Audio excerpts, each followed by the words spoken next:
Hello. Sorry about that. Hello, everyone. Quick little stream here. Quick little stream. Because we have some more clues. Some more clues about what's going on tonight. And I want to talk about them because I'm excited about it. I feel like I'm excited about it. Let me just make sure I don't have the same thumbnail again. For YouTube, we'll get it all set up here.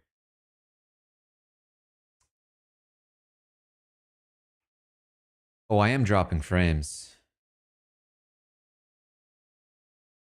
Oh boy.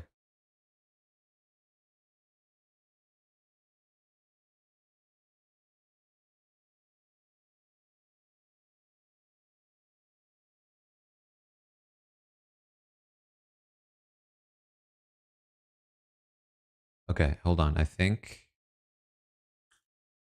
is it working now? Is it working?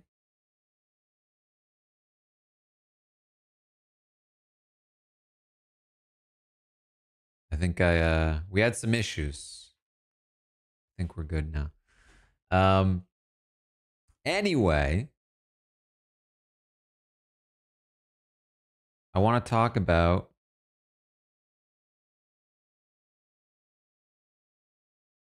the clues. That's what I want to talk about because as you all know, Big Brother 27 has a mystery house guest. We've all been wondering what's going on. Who's the mystery house guest? A lot of clues have been pointing in certain directions. I've been skeptical. I have been skeptical. There's been a lot of baiting. For sure.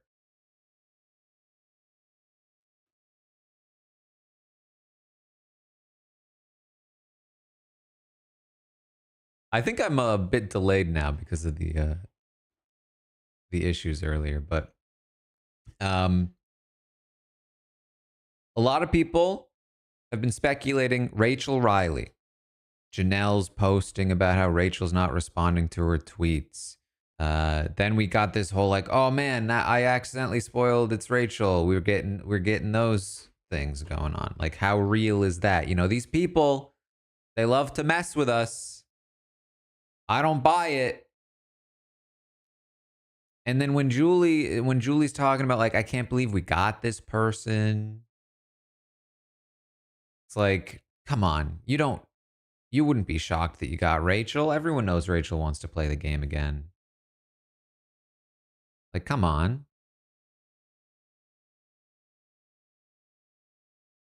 However, Sharon Tharp today, and I say today, I mean like 15, 20 minutes ago, maybe a little longer. I don't know how long it took me to make the stream. 40 minutes ago, Jesus. Sharon Tharp has posted some final clues.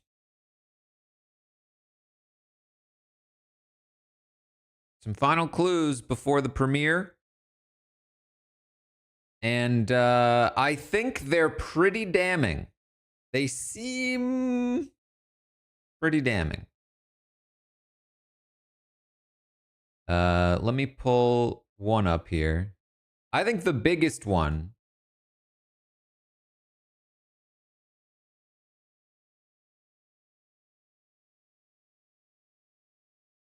I'm going to pull it up on the screen.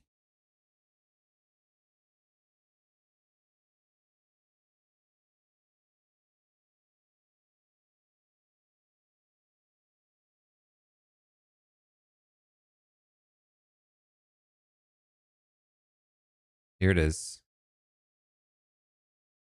From Sharon Tharp, final clue. This image.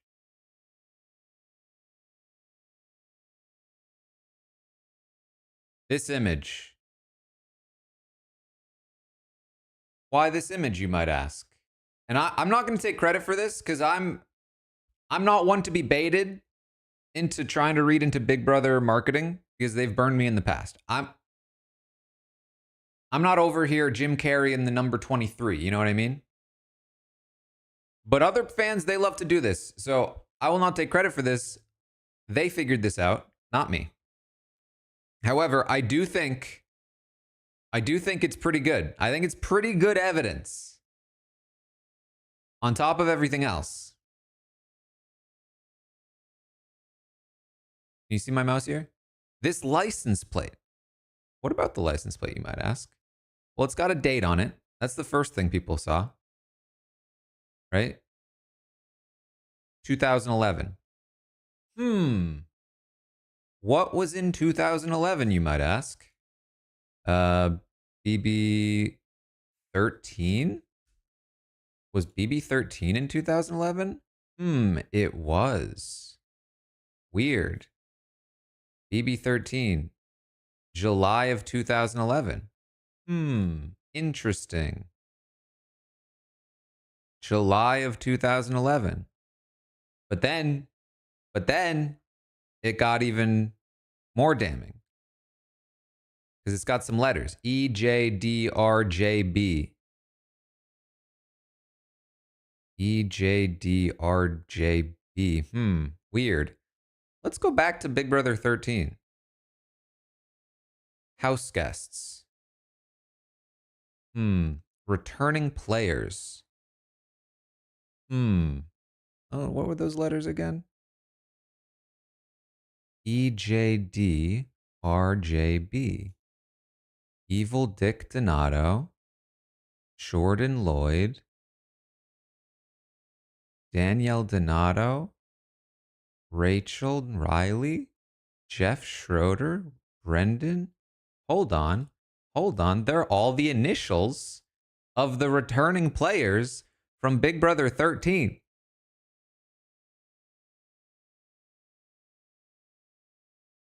In July of 2011.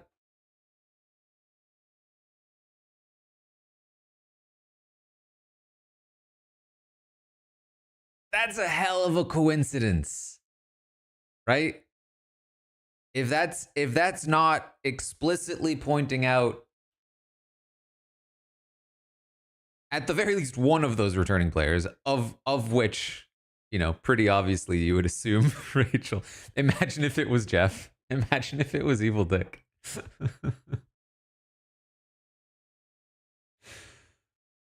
So that was pretty big.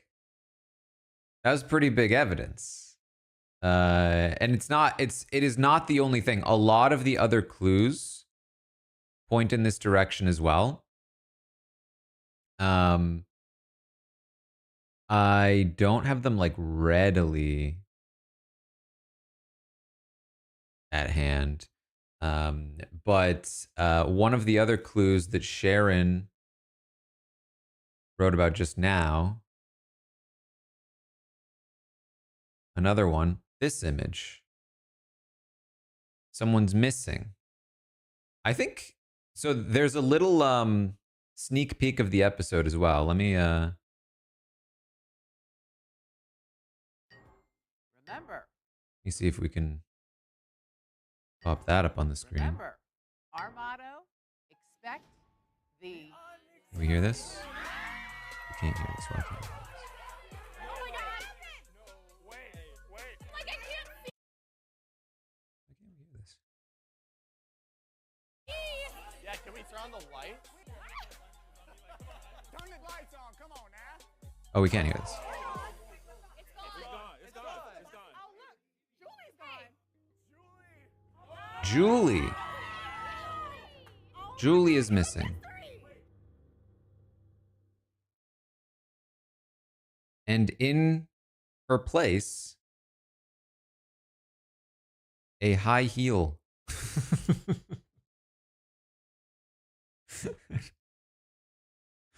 I don't know if that's the correct terminology. People have found that Rachel has in fact worn these shoes.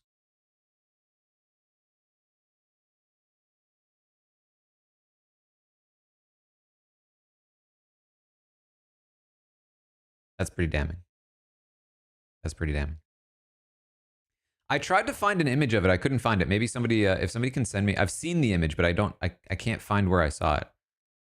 But people were like posting the images of her wearing the shoes or holding the shoes or something. And then I don't even think that's it. I don't even think that's all of it.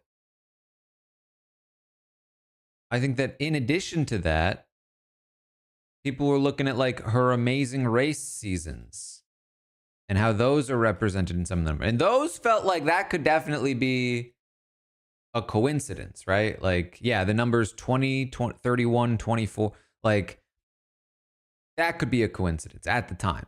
But all of these things together, I feel like I am becoming a conspiracy theorist. I feel like I'm Charlie Day. You know what I mean? Surely all of these things together must point in one direction.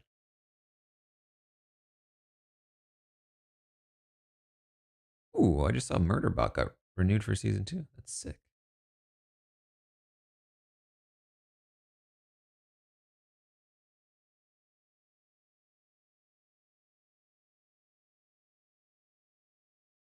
It feels to me like Rachel must be on the cast. That is what it feels to me.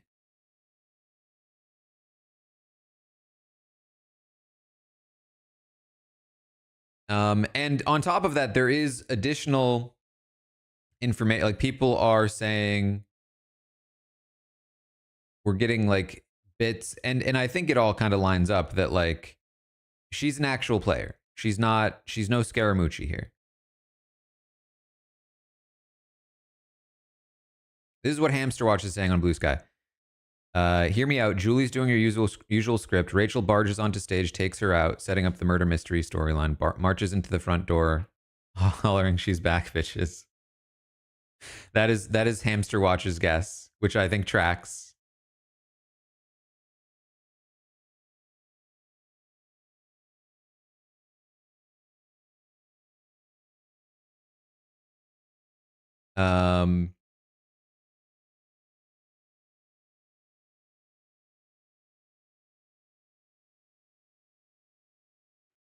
I think this is a lot to do if Rachel is not like a full player. There's also like, quite frank, I don't trust the alumni teases.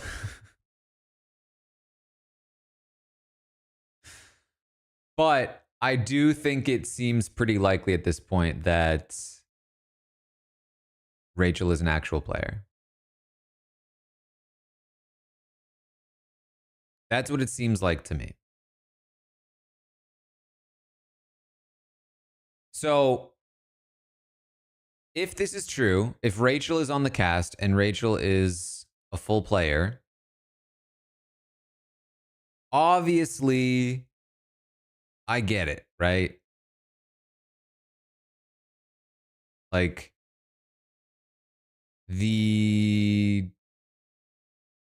a response could and maybe should be like, ugh. Not necessarily about Rachel, but about the fact that it's a returning player with a cast of new players. And I get that. I do. I think that it is not the best format. Obviously, I think everyone would have loved to see Rachel on All Stars.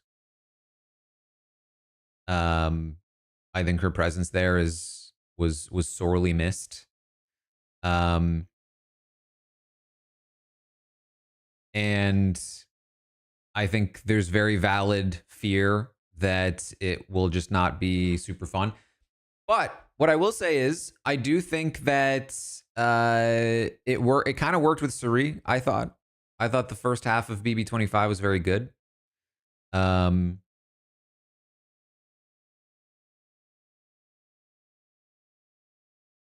I think that like the question of like, will Rachel be a comp beast still in the modern era against all these, young bucks? If she's not, then that puts her at a significant disadvantage that she can, that will help, I think, balance out the the inherent advantage of coming in as a vet.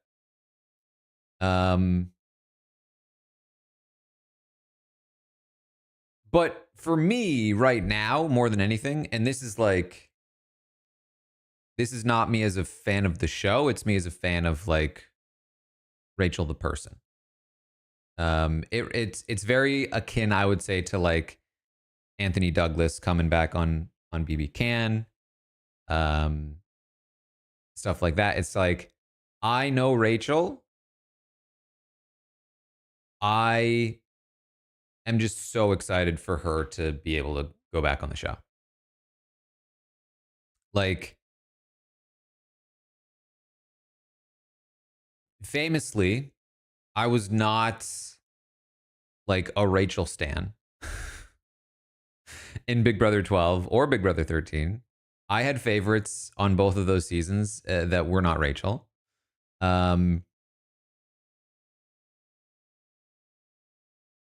But I think that like nobody can deny that she made for good television and that she was a phenomenal character. Whether you were frustrated by her or you cheered her on, like she makes for good TV. And the thing about Rachel is that she played those 2 seasons back to back, and she like never left the community. Like a lot, especially in the like teens era of Big Brother, like players would come and they would go, even winners. They'd come in, they'd do their time, and then they'd kind of be like, they'd maybe see if there was any advantage to, trying to milk the experience. But back then it didn't really work. There wasn't a lot of money in being an influencer in that era. It wasn't quite there yet. Whereas nowadays, you can get on other shows, you can, Instagram ads and podcasts and everything, right? Like there's a whole career you can create from being on these shows. And no shade to anybody that does that. Obviously, I'm theoretically one of those people. But when there wasn't that incentive, a lot of people very rightfully went back to their lives and like, kind of just left. Rachel was never that person. Rachel has been doing podcasts with us for over a decade. She just for the fun of it. She didn't have anything to plug. She just watches the show, loves it, wants to talk about it with other people that love the show. And she was one of the first alumni I did a podcast with for BBUS in Big Brother 17. We were talking about Vanessa and Steve. And I remember her being super nice. And because I remember being nervous, like, oh, this is Rachel Riley. Like, and she was so nice. And I was nobody, like I was a live feed correspondent, just some nerdy kid, you know what I mean? And she's continued to just be super nice throughout the years and continued to be so invested and passionate in the show. And I think also like we'll see. But like Rachel, I think, has come a long way in terms of like understanding strategy. Which isn't to necessarily say that she's going to be like a Paul BB19, where she comes in like, I'm really gonna, not that Paul fully fully understood their strategy either. But I think we will see a new Rachel, um, who is more mature and more strategically savvy. We saw her on the Traders, and I think that's exactly who we saw on the Traders. That Rachel was still there; she still got into fights and stuff. But I would say, whereas in Big Brother 12 and 13, she was, she always, I've talked about this before, but like she always had a degree of self-awareness for what she was doing. She was always playing up a bit to some degree, but it was also like very mature. I would say the ratio of self-awareness to like genuine sort of like if she's like freaking out on someone, I think that ratio has scaled up, which is not to say that it's not genuine, because it still is. It's just that she is more aware of like who she is, and in a way that I think is even more fun and even more compelling.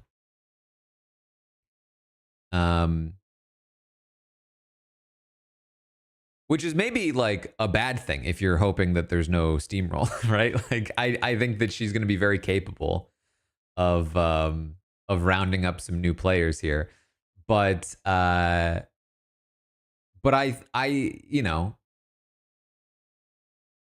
again, for me, I'm just like currently thinking about Rachel and how excited she will be to play this game again, how much she wanted to play All Stars and couldn't, and I think it's just going to be really cool to see her back, assuming it's her. From my perspective, it's a bit like Suri, where it's like, I'll deal with the consequences later. If this turns out to be a dud of a season because Rachel Riley steamrolls and it's really boring, like, so be it, right? Like that. From again, I can't speak for you, but for me, it's like, what are you gonna do? Would I prefer her to come back with more returning players? Absolutely. Would I prefer to come back with a full All-Star cast? Absolutely. But right now, I'm just kind of like, given that it's going to be somebody, and it could be Rachel, it could be anybody, right? It could be like any number of people that would fulfill the same role and have the same concerns. I think of the sole vets or celebrities or whatever that it could be, I think that Rachel is up there in terms of some of the best you could hope for. And I think personally that that like one of the reasons why they like doing this format is that I think for the general audience, it is probably like best of both worlds.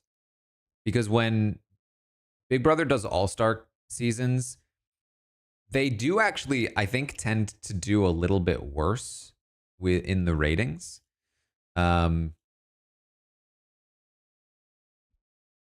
It's just it obviously brings back like fans, but it can feel a little niche for people who aren't following everything and don't know these people. And it's just a bit of a risk, I think, from production's point of view, is the vibe I get.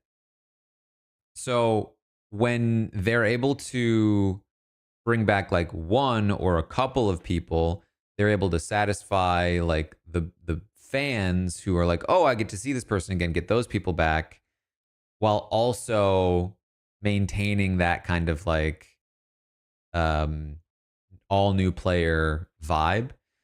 Now, personally, I think one of the reasons why, like, you know, obviously the All-Star season didn't do as well is because it was what it was, right? I think it's also tough for Big Brother because they only do one season a year. Um, and I think that like, I mean, the thing that goes against this argument. Sorry to get on onto a tangent here, but like Traders is doing so well, and Traders is basically an all-star cast every season. So there's probably more to dig into that. I mean, it's obviously different, but maybe it's like maybe because Traders is pulling in people from all kinds of different shows, so you have a bunch of different audiences tuning in. I mean, can we just say like it'd be pretty sick if we had like a Big Brother season that was a Traders cast makeup? I guess that's Big Brother Celebrity, but not really, right?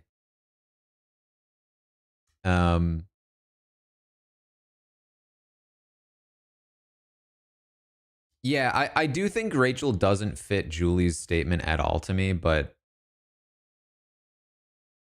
you know, that's just Julie, I think, at this point.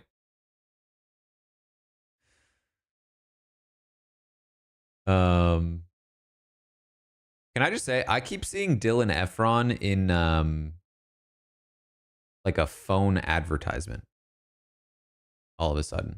Is anyone else seeing this? He keeps talking to me about phones. I mean, I'm like, good for you, man. But it's weird that I keep getting the ad. Probably because I watched it.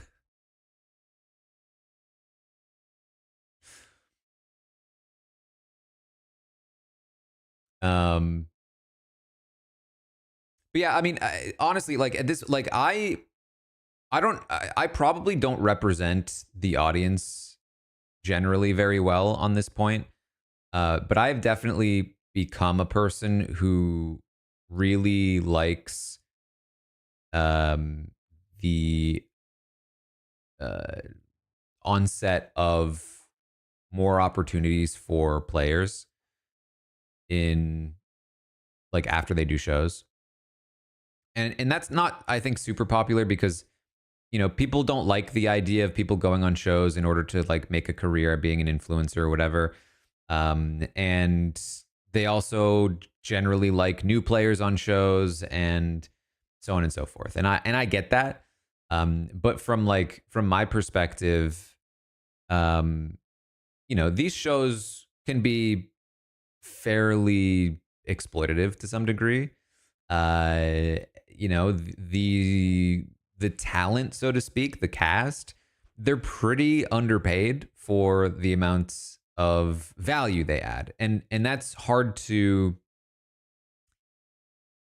combat because it's not like you can unionize reality talent, right? There's unfortunately just like an endless amount of willing participants you can pick up for this. So it's hard to sort of combat that. But one thing that has, I think, been good for these people is that there are genuinely opportunities that come from this now in a way that didn't really exist for a long time. It was something that you'd make fun of. Like, oh, this person thinks they're going to be famous because they were on a show, a reality show. And it's like, even if you go all the way back to like Survivor Borneo when like Colleen was in a movie, and some of those people really became big time famous. Some of the people from very early reality shows, and it certainly did work out for some of them, but a lot of them, it just doesn't work out for, which is still sometimes the case. But then once you got over the initial big boom, it got real quiet. Even like Big Brother 3 on, right? Like who from Big Brother 3 was really able to break out and make a career in this kind of stuff. Marcellus kind of did some stuff. I don't want to undersell his career. Jason Guy is a news anchor, but it has nothing to do with the fact that he was on Big Brother. Quite frankly, I think a lot of, like, even Marcellus probably, I wouldn't say was successful because he was on Big Brother. He's successful because he's just a successful guy. And so on and so forth. Moving forward from there, I mean, very few people, even people like Kaser and Janelle, two of the biggest, most popular people from that era, went off and just kind of did their own separate careers despite the fame, right? Like there was nothing they could really do with it.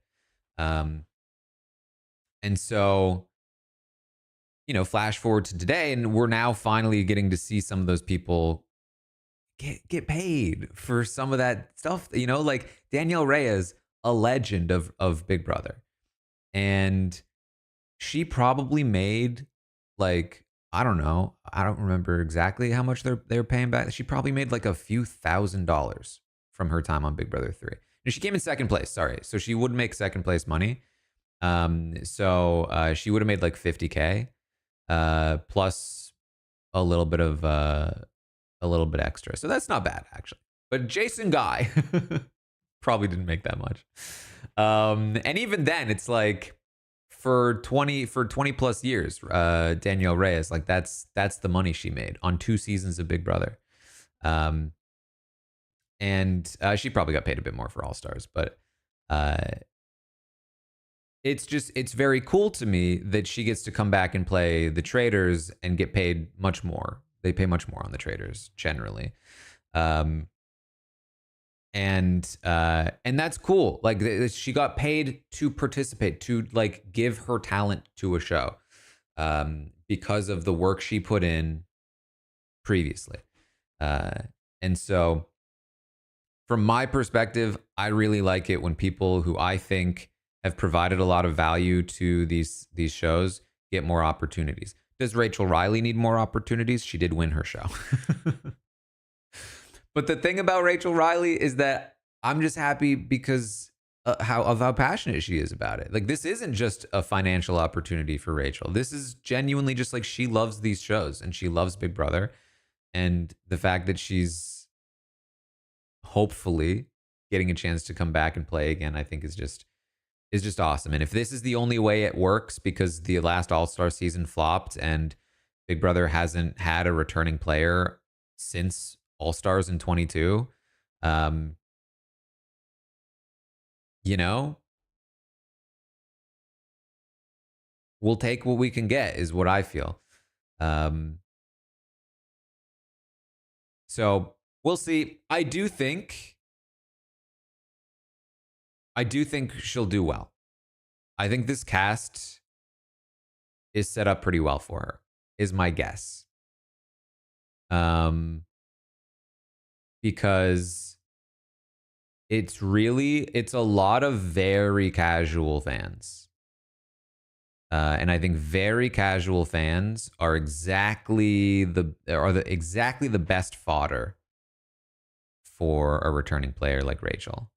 Because they'll all be loosely aware of her in, I think, a relatively positive way.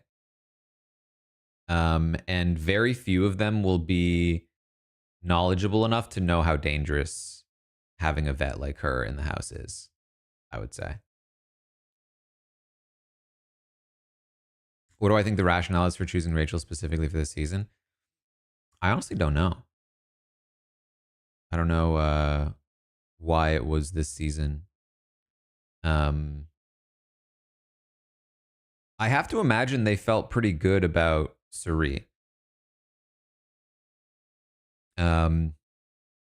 Given that this is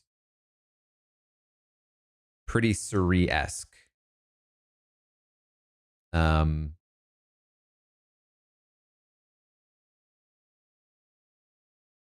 It is 25 years. We literally just did in the retrospective, like who is on the Mount Rushmore of Big Brother, the top 6 all-time players. And Rachel was on that. She was voted by this audience. And like the other people were Dan Giesling, who's not coming back, Will, who's not coming back, Taylor, who it's maybe a little early to put her on a season like this. Um, Janelle, who just came back in All Stars. Um, Danielle Reyes, who just did Traders. I could see Danielle Reyes come in, but I don't know if she. I think it's too soon from Traders. I think Danielle Reyes needs a break. And then Rachel. Those were the 6 that were voted in. And so if you're looking at that list, and again, the other thing too, I don't know how many people, I already said this a little bit, but like Rachel was supposed to be on All Stars. Brittany was number 7. She was just below Rachel. But Brittany was also just on the Traders, so I think that there's a little bit of that going on too. But Rachel was supposed to be on All Stars. She really wanted to play, but she was pregnant at the time. Like I think they even like tried to find a way to work it out, but it was just like it just doesn't make sense. It just you shouldn't do it. So we already know that she was like raring. She was like really anxious to play the game. She really wanted to do it. So I'm sure that after All Stars, they were like, we will. I'm sure it was in the back of their minds, like we missed out on Rachel. We're gonna find a spot for her at some point. And then they waited quite a while to make it happen, but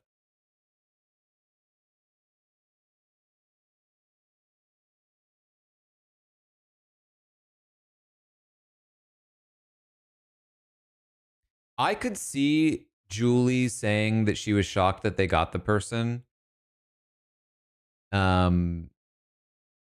As potentially even like a genuine statement in the sense that maybe from her perspective, if she's not super up on the details, that she might have felt like, oh well, we tried to get her before and it didn't work out. And then maybe they did ask her for reindeer games and it didn't work there either. And so maybe from her perspective, she was like, we've asked her a couple times and she hasn't been able to. So I'm surprised we finally found the right time.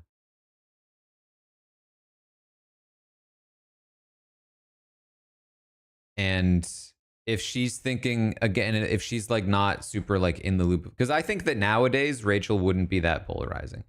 I mean, granted, I've certainly seen some people who are kind of coming out of the woodwork like, I'm actually not a big fan of Rachel.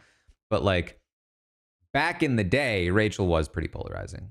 I think she's much less polarizing now because of how involved she's been in the community and how sort of beloved she's become based on that. But if Julie is not involved in the community, which she's not really, and her memory is mostly just, OG Rachel, then I could see why she would say that Rachel is polarizing.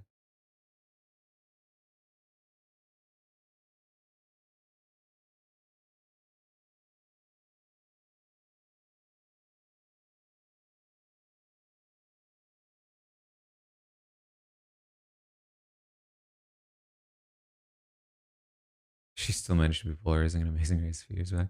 That was more than a few years back, wasn't it? When was the last time she was on Amazing Race?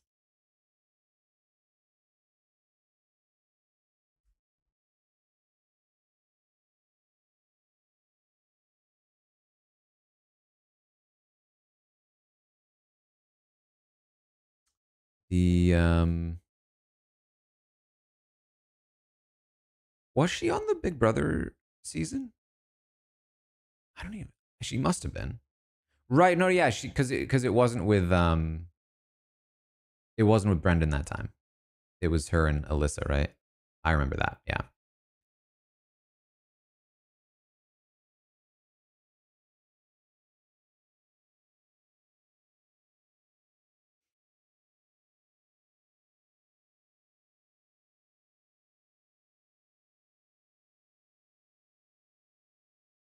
I think at this point, I would put percentage at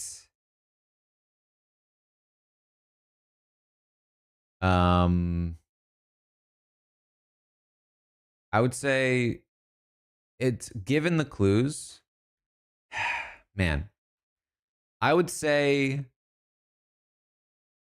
conservatively, I would say we're at like 80% it's Rachel.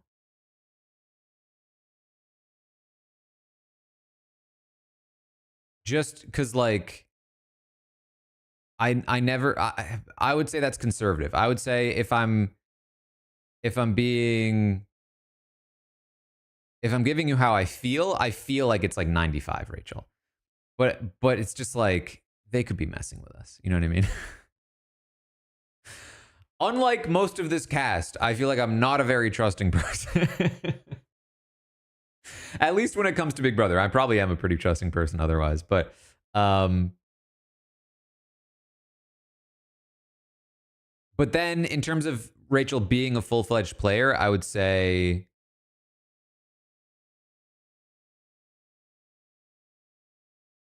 70%. Yeah, ish. That's just logic to me.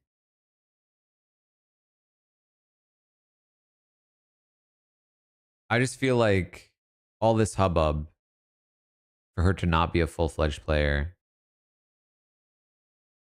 Again, you can never trust it, but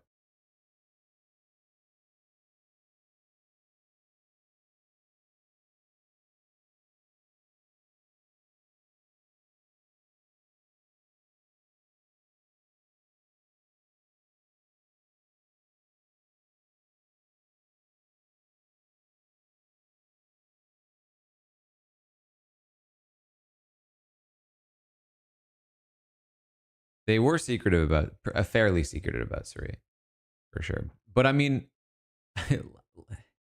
again, I don't want to like get my hopes up, but it does seem like the last 2 years now, so far, they've been weirdly more receptive to like audience feedback in the sense that,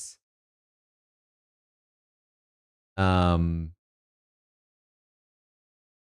like for instance, I've talked about this before. It genuinely has been a major thing. Every single year for years, people would read into Julie's social posts thinking, oh, she's giving us clues as to what the theme is. She's hinting it's going to be all stars this season, so on and so forth. Never had a lick of sense. And so the fact that they're theoretically giving us actual clues this time, and the same thing in the house. Super fans will be counting every little tiny object, memorizing every pattern on the wall, like trying to find clues to things in the hopes that it will lead to something. It never does. Like the most relevant that ever was like back in the very early days of Big Brother when they used to occasionally have a question that was like, how many lamps are there in the blue room? You know what I mean? And so it seems as though they actually have realized, like, well, what if we actually did do some of those things? Like, what if we actually did put out real clues and, like, that stuff did matter in the house and you can solve things and we do play into this and we make it a whole theme.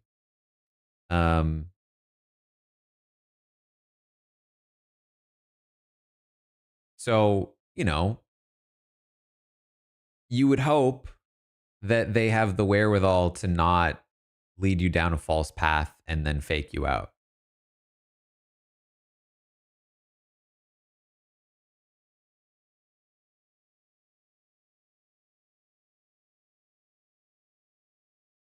But we'll see. Do they just not hate us anymore? They faked us out last year, but I feel like the level of effort that went into faking us out was not nearly the same.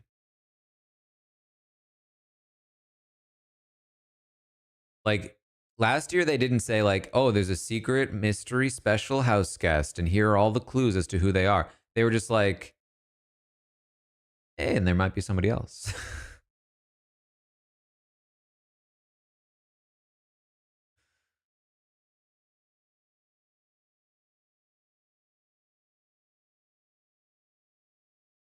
I believe Mike Bloom confirmed no rewind again this season, which I will say does not support my theory that they care more about us.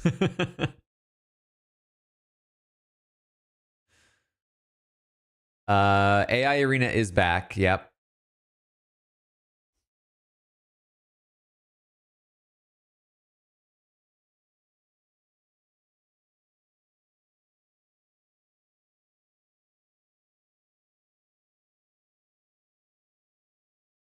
Honestly, the low video quality is almost worse than no flashback for me.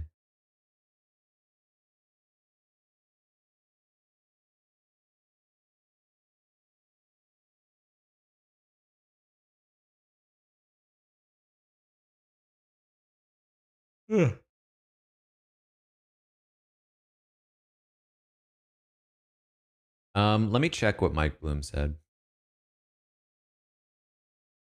Because I interpreted what he said as to be like, yeah, the whole 24-hour rewind is not sticking around. But I might have misinterpreted.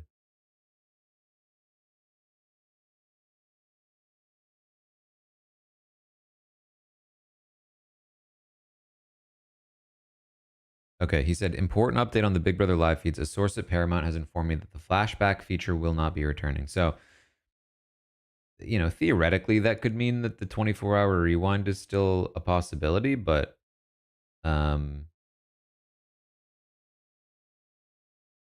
given that like Mike was also talking about the 24-hour rewind as like maybe this will stick around, I took it to mean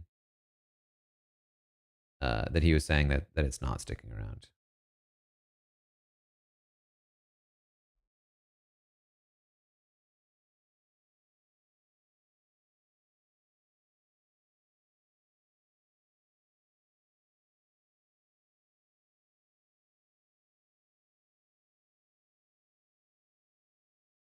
Thoughts on the stage graphics? We can I can try and grab some images of those.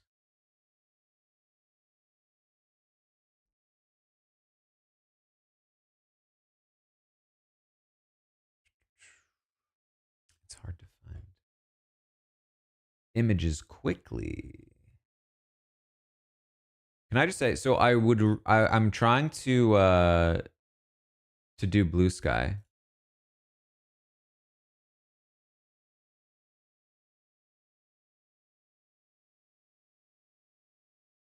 Okay, this is the stage.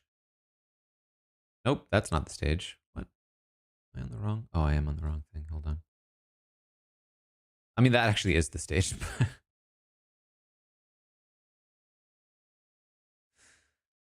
This is the stage. Which I think is cool. I think it's like, I like that they're going for like actual cool stuff.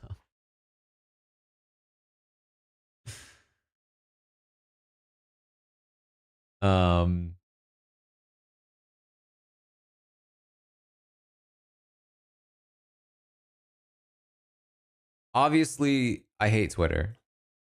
I think most people do. Beyond my general disdain for it, it just doesn't work for me. So I'm very excited to do Blue Sky for any like actual tweets this season. But I'm still gonna use Twitter for like, I would say, important plugs of things. And this was really confirmed to me with the book launch. I looked at the website stats for my book,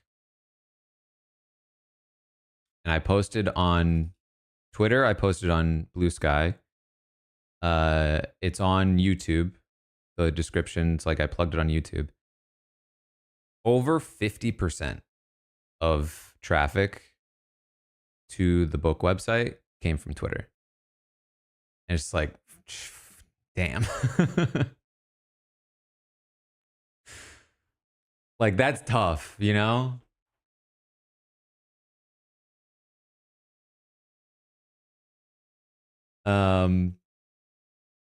So I'm definitely going to continue to like post links there and stuff, and occasionally a tweet or two. But I do plan to use Blue Sky for like actual commentary and stuff.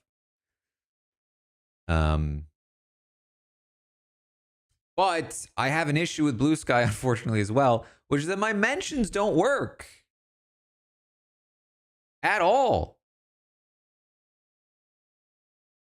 I mean, it's honestly still not as bad as Twitter, because who cares about my mentions as much as just like actually consuming stuff. But like, can I just look? Notifications. Then you go to mentions, and this is what it does. Oh, well, it's now it's not doing it. But it just says nothing. No notifications. I've tried playing with the settings.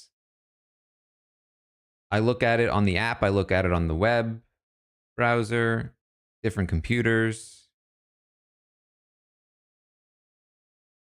Nothing. This is what it does. Flashing. Nothing.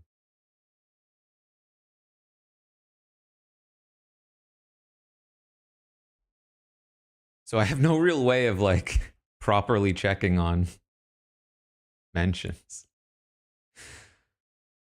Which, again, during the off season, who cares? Like, I'm never really checking those anyway. But during the season, it's like, you know, you want to be able to look at those.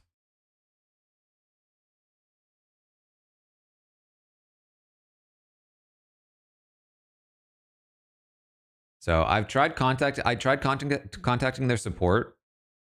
The app is updated. And in my message to support, I said basically like, it's the same problem in the app, on the browser, on different computers, different browsers.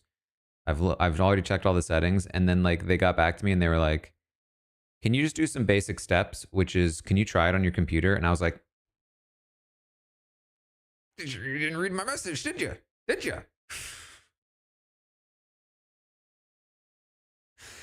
And then they didn't even get. They were like, once you do that, resubmit. And I was like, but then it's just the same. It's just the same thing. It's just the exact. I'm gonna be sending you the exact same message I just sent you. What? How do I know you're not just gonna send me the same message back again?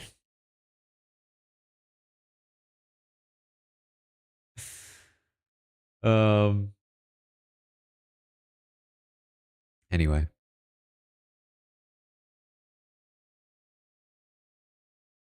I don't have any updates numbers wise for the book. However, I did post this on Twitter and Blue Sky. That Behind the Mirror, #1 bestseller on Amazon. Little orange badge there. In multiple categories. This is the Kindle version. Oh wow, it's actually doing better on the Kindle. The Kindle version is selling less than the physical version, which is actually kind of chill, I think. Actually, it's pretty good. #1 bestseller, TV shows, communication and media studies, TV history and criticism. That sounds like pretty legit, no? That sounds like it's a smart book. It's 1365th total. What I've looked this up a little bit. Apparently, top 1,000 is like where you want to be. Like that's like pristine in Amazon. So I'm close, but I'm not sure I'm gonna make it there. But it is beating Parvati's book at the moment. Which, listen, I doubt will stay that way. But I saw that as a good sign for me because I don't know about you guys, but I see Parvati advertisements more often than I see Dylan Efron advertisements.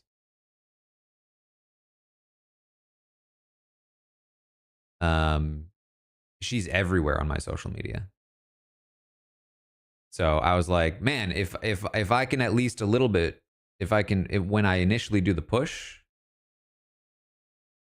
be in front of Parvati, that's great. I think she'll overtake me, but I thought it was a good sign because I've done like very little advertising yet.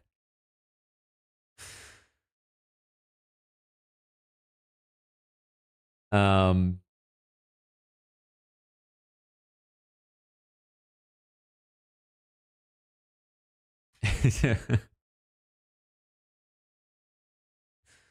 like it's not even like the Survivor subreddit. I feel like has a Parvati book post like every 2 days, and my book has not even been on the Big Brother subreddit. I don't even know if they allow it.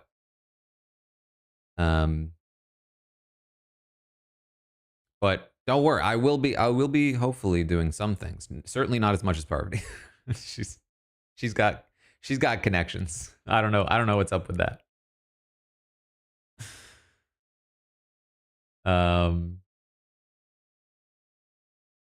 Certainly okay to get a Kindle copy. It's okay to get whatever kind of copy you want. But anyway, yeah, this was super cool.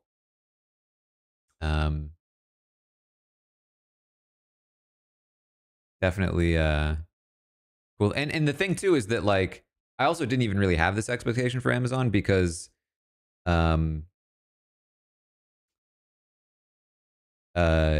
I said, like when I look at the website traffic,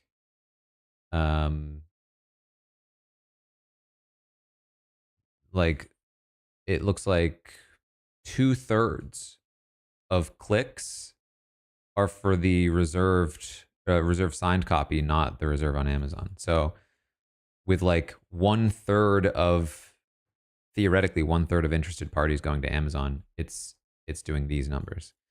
So hopefully that's it's hard to know honestly because I don't really understand like what is the metric I'm looking for. But it's not bad. It's definitely not a bad thing, you know?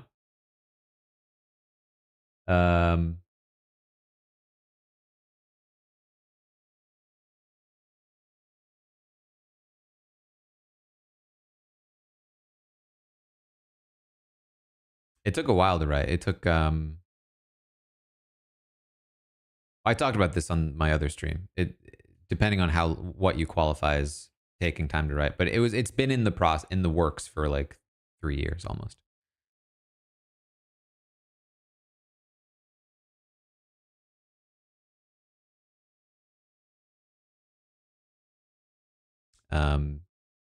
Rosario, like if you and this is for anyone, if you don't want to use Amazon, which quite frankly, like while it's cool that it's doing well on Amazon, and Amazon is one of the better places to see tracking for it, I agree. I think if you don't buy on Amazon, that's probably better for books in general.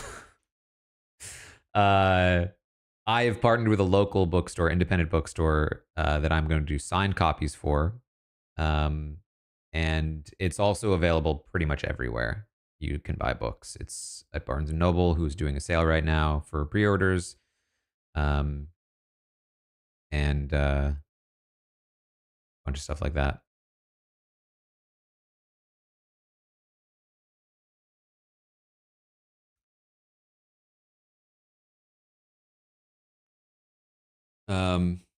So yeah, that's it. That's the mystery house guest news. I have actually thought about this. Like, when I sign the books, should I create a new like sign, or should I just use my like just sign my name? You know what I mean? Like, should I don't know what people do. Do they just use their actual signature? Because mine, I feel like mine's like not cool enough. You know what I mean?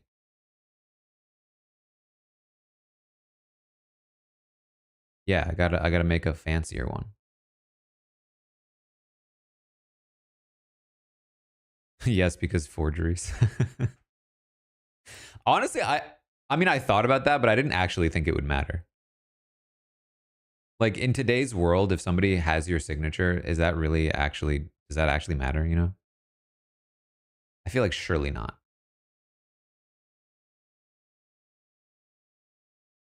Like surely my signature isn't actually used to identify me in any meaningful way.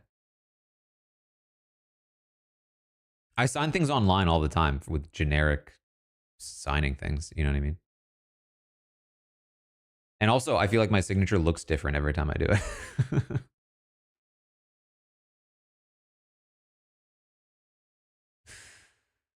um anyway,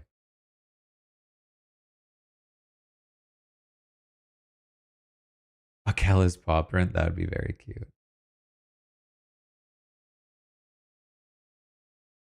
Um yeah, it's gonna be a lot. It's gonna be a lot of signatures for sure.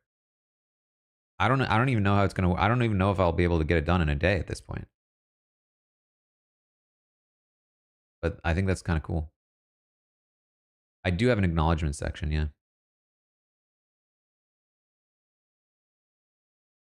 I feel like I'm constantly talking about how, um, like self conscious I am about this whole thing. But like the acknowledgement section, I'm so self conscious about. I feel like amongst the things I'm bad at, I think that like feeling like I'm expressing gratitude properly is one of those things. I'm bad at asking for things. I'm bad at expressing gratitude for things.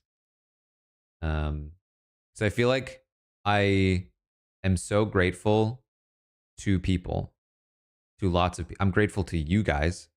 I'm grateful to Rob. I'm grateful to like all of these people that like have just done such amazing things for me. And I feel like I will never be able to put into words how much it means to me and how like much I care about it. Like I can say that, but like I can't. Yeah. I can't like. I wish I could share the feeling that I have. You know what I mean? I wish they could feel it. Um. So I tried in the acknowledgments to be as sort of expressive as possible, but then what happens is that I then feel like I'm being so dramatic. I feel like I'm being so sappy and dramatic. I'm like, geez, just chill, Taran. Can I say this too? While I'm at it, um, so I showed the box on the Cast Reveal podcast. That I got the box with the books in them. I have like 5 of them. And my agent had texted me saying, "Hey, just a heads up, since the books are coming, make sure you film yourself opening the book. It's like a whole thing in the author world that you're supposed to film yourself opening your physical book for the first time." And I was like, "Okay, sure."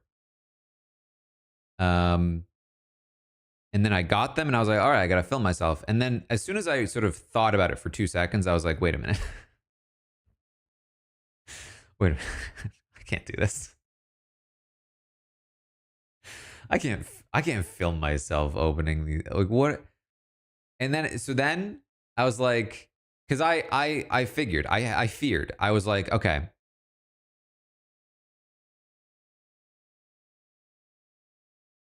are people going to expect like a big reaction? Like that's probably why they film these, right? So then I looked up like a compilation of these videos, authors opening their book for the first time, and it was exactly what I feared. It was a bunch of people going, "Oh my god, it's real! Here it is. I've been working for so long. Oh my god." I was just like, I can't do that. I can't do that. I can't do it.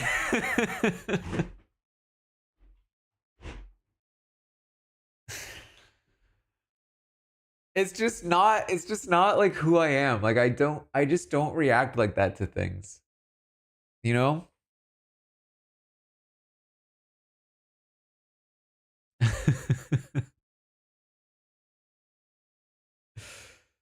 So I did film myself opening it, and a good portion of it was me being like, I'm sorry for not having more of a reaction.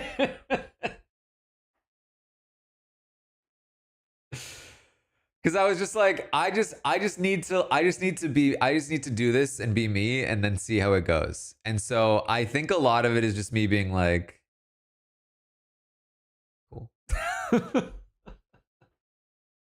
I haven't had the heart to look at it. I have the footage, I haven't even looked at it yet. I'm so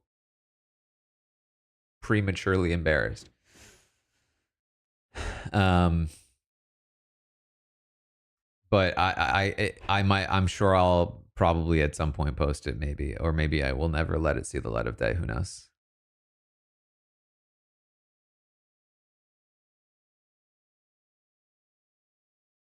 Um, but I will, like, genuinely, and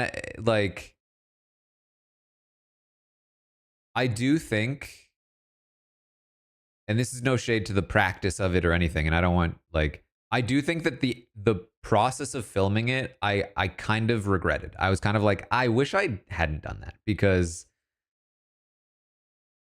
I think it did sort of um limit the actual emotions I was able to feel in that moment, because I was too self-conscious about being filmed. You know what I mean? Um so I don't know if I would have felt more like a stronger if I had not been filming myself, um but it is cool. I think the other thing too is that, like, I've just had moments of, I said this before, I think, like, I'm bad at celebrating, but I've had some moments here and there of like, this is real. And so I think that, like, being able to visualize it being a real book in my head, I'd already kind of experienced a lot of it already. And so getting it physically was like confirmation more so than like revelation, if that makes sense.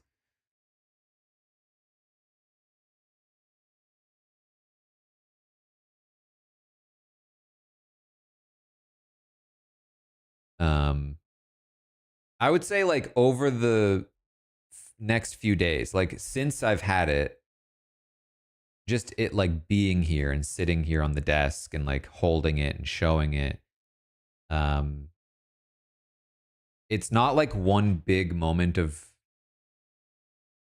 uh you know, catharsis, as much as just like little bits and pieces here and there of just like, yeah, here it is, you know. Snowman, thank you for the raid.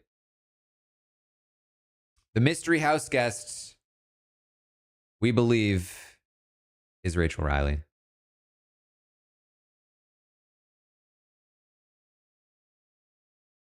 That is the headline of the stream.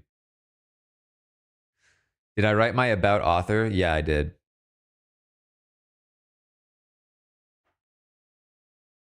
I I actually hated writing.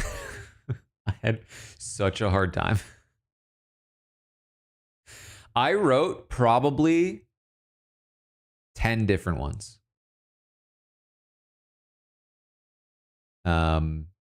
With two major themes. One was because I looked at other about the authors, and I would say most of them were like, here are my accolades. Here are my credentials. I have these awards. I've written these books. Here's why I'm important. Here's why you should read my book. Very marketing focused, very like establishing credibility. And so I was like, okay, that's like genuinely most of what I'm seeing.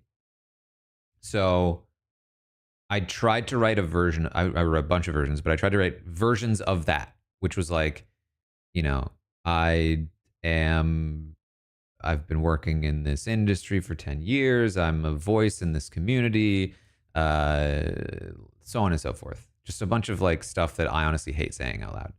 Um, and then the other version, I was like, what if I did this a little more me and just make it how I would write it, with disregarding how other people do it.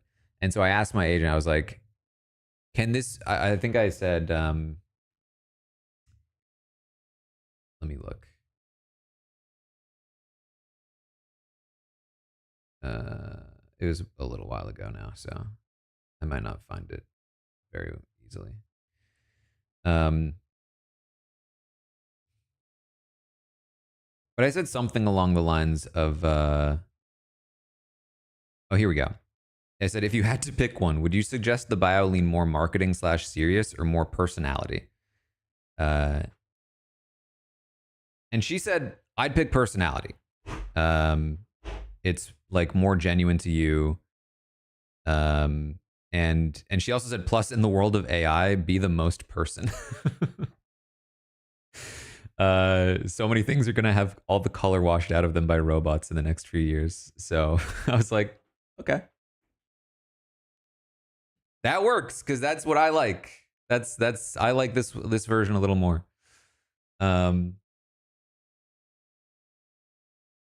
Yeah, luckily nobody knows that I'm a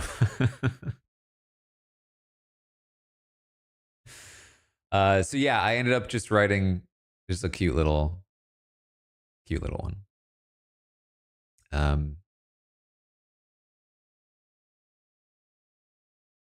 I also did have a longer version for the proposal that I actually kind of liked, but it was too long for to be like on the book or in the book.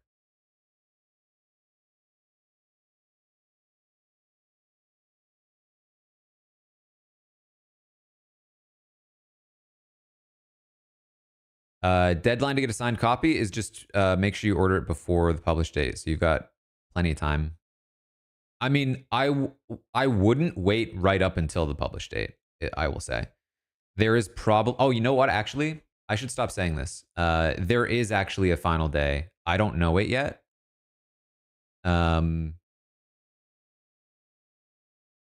It's so far away theoretically that like I didn't think it mattered, but it actually, if people, especially if people are watching this back, so yeah, there will be a last day to order. Basically, the bookstore will order the books on some day prior to the published date. And so theoretically the deadline for getting a signed copy will be that day. But I doubt it. Like, you'll probably have through, like, if you order it during the season, you're fine. As long as you don't wait until like the last minute.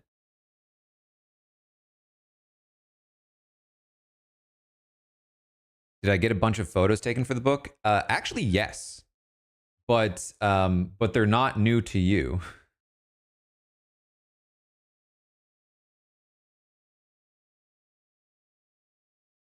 My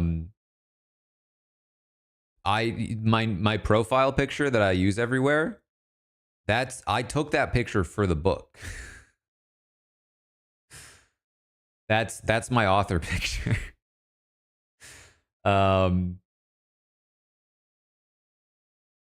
I just updated my profile picture after I took it. It was a while ago. Oh yeah. It was, but yeah, I got that taken specifically for the book. Cuz I got paid for it and everything. I had a whole photographer thing.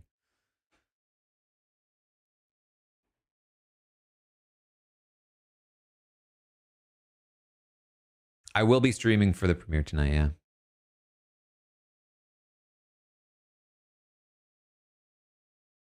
How much did I stress over the outfit?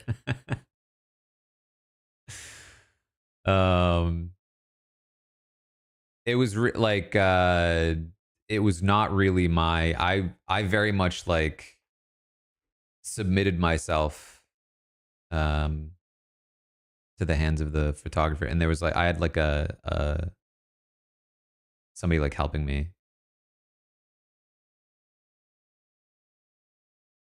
Did I think about having glasses for the photo? I don't wear glasses. I think I have some with sunglasses on.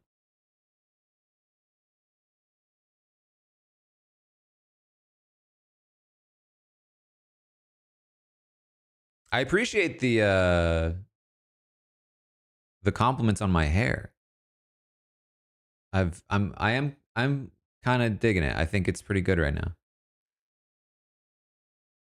If you weren't with me in the off season, I was really I was growing it out and it was a disaster. So I'm glad we got somewhere with it. Like it's still longer. I've like the curls are here, but it's not like it was a process, yeah. I had to go through some growing pains to get it here. But I'm liking it. I do still like the shorter hair too. I would say actually this is a little strange maybe, but I think that this style of my hair actually looks better from like the sides and the back. And actually this front on is one of the not it's actually kind of good right now. It's even though it's messy as hell. But I also can like theoretically wear it down and up. Wear it down or up as though I've got actual long hair. But when it's shorter, I don't like it from the back or the sides as much because there's just like it's not shaped well, I thought. But from the front, I thought it was fine. But now it feels like just a little more natural and a little more sort of from all angles doing all right.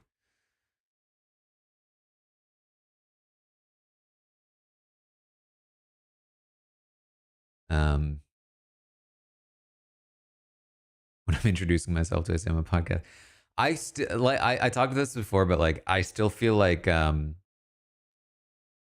I can't refer to myself as a writer yet or an author yet. Because well, I would say for two reasons. One is that I feel like on one hand it feels a little bit imposter syndrome, right? Like I wrote a book, I got it published, that's cool. Technically, I'm an author. Technically, I've written a published book. That's really cool. And I think to some degree I can refer to myself. But if I were to introduce myself, if they were like, hey, what do you do? And I said, I'm an author. I don't think that's true. It's not my primary career right now. And also like it is not right now at a point where like I could make a living doing it. Um,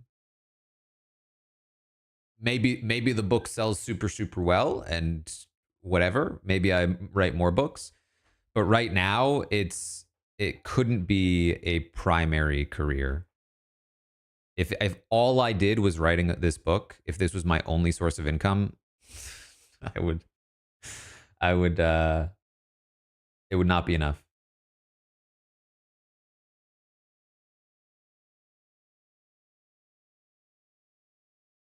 But hey, again, maybe that changes depending on how well it's selling. It seems like it's doing all right.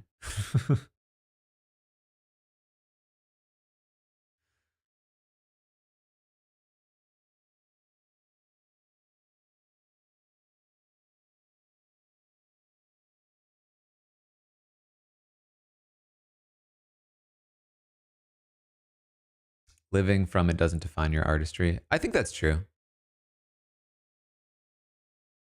I think that's like I said, I think it's twofold. I think one is practically, I don't think it's an accurate answer to the question of like what do you do for a living?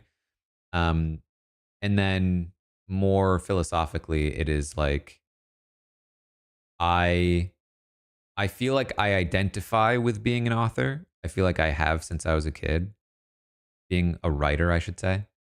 Um but I don't feel all the way yet that I have like in my own brain like earned the title. I feel like right now it's like I wrote a book. I really love writing. I want to be a writer. And I'm like on the way there. I think if I wrote one more book.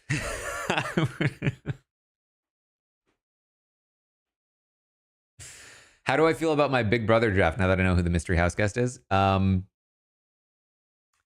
definitely I do regret not getting Rachel. I thought it might be Rachel and I thought she might be playing, but I was way less sure yesterday when we did the draft. And if I were doing the draft now, I would have picked Rachel over Kelly.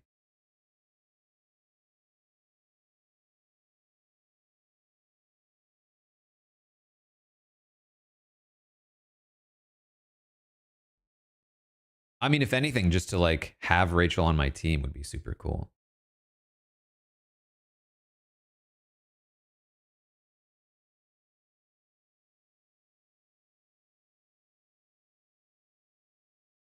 Surprised I picked Kelly. Yeah.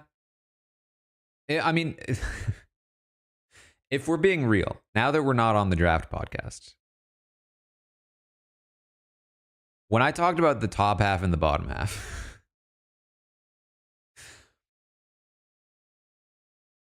that was literally me about 30 seconds prior to the podcast. Quickly just like clicking and dragging some names that I thought I remembered.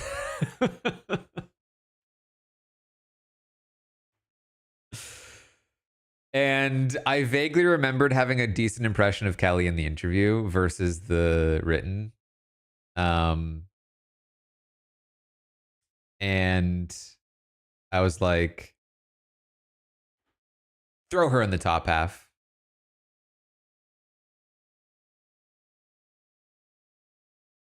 I do this every draft. I mean, I actually had a thought about this. I think it would be fun, especially since we're doing a 24-hour stream when the feeds start. I think it would be fun to get a few people and do a separate like auction draft. I think that the way we do drafts is correct for the podcast because it's a draft, but it also kind of doubles as like a cast introduction podcast. So it's like we don't want to get too mechanical about rules and stuff. But I think drafts where like something like an auction draft is way more fun and interesting because, like, for instance, Amon picks Jimmy right before me. I probably had Jimmy like considerably higher on my draft board. Theoretically, again, it was a bit haphazard, but probably had him a lot higher than most other people. So the fact that Jimmy is on Amon's team is like not very representative of how we actually felt about the players.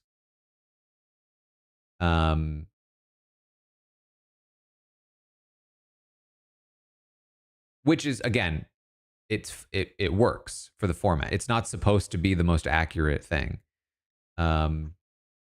But a version of a draft where like the person who wants that player the most has the best chance to get them, I think is more fun as a draft by itself. So my thought is we could do something like an auction draft during the 24-hour stream, bring in some guests, and do something like that.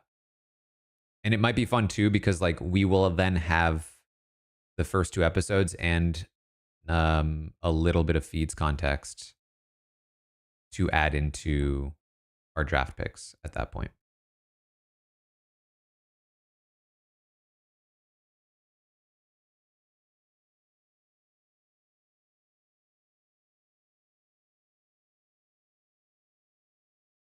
I'm not gonna lie, I felt bad for Chappelle on that podcast. I didn't know what I knew that we had the idea that he was going to do the sock Amon joke, but I didn't like know how it was going to be formatted. And so you guys didn't see this, but Chappelle is such a champ. He was waiting in the lobby of the StreamYard like the whole time. He was just like waiting and preparing with the sock, just like waiting to be called in. And then they called him in for the bit and then put him back in the waiting room. I thought he was gonna stay out.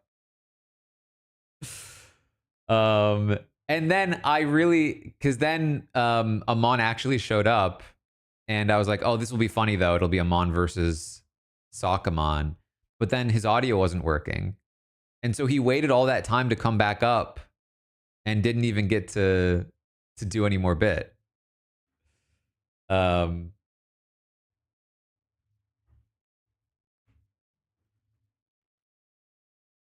he was great, yeah.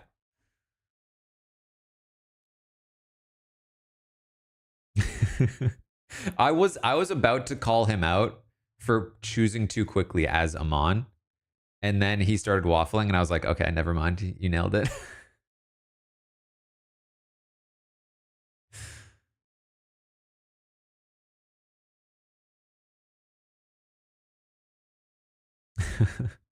I hope it translated well for audio listeners.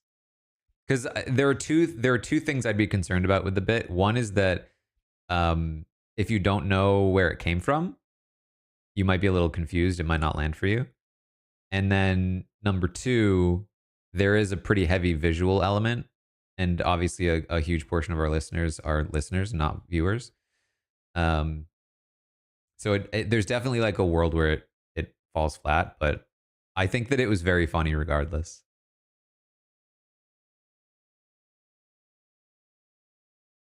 It was funny, but you didn't know the inside joke. Yeah. Just felt the inside funniness. My philosophy on inside jokes on a podcast is that they need to either be super funny on their own, which I think this one was because Chappelle is just super funny, or like they need to be quick. So like you'll catch me doing a lot of like under my breath references to things that I'm like, if you know this reference and you hear this, you'll be like, ah, I caught that. That was funny. And if you don't know the reference, if it's not going to be funny to you, it's just a brief little aside that you can completely ignore, and it's not going to like, you're not going to be like, what is he talking about? Which is what I tried to do when I made the inside joke about the regulation podcast for the Survivor draft, but then then they made me explain it.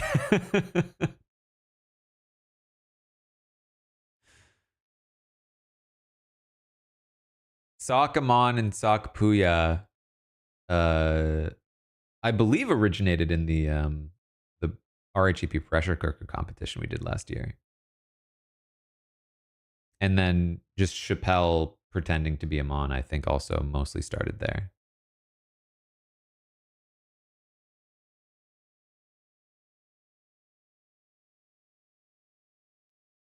Somebody said that I like how I said this was going to be a short stream. I was about to work out, and then I came up and streamed instead. And I was like, I'll just do a quick stream and then get back to my workout.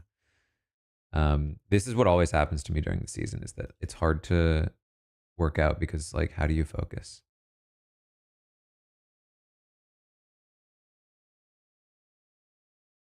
Somebody said that Brenda, oh, here we go.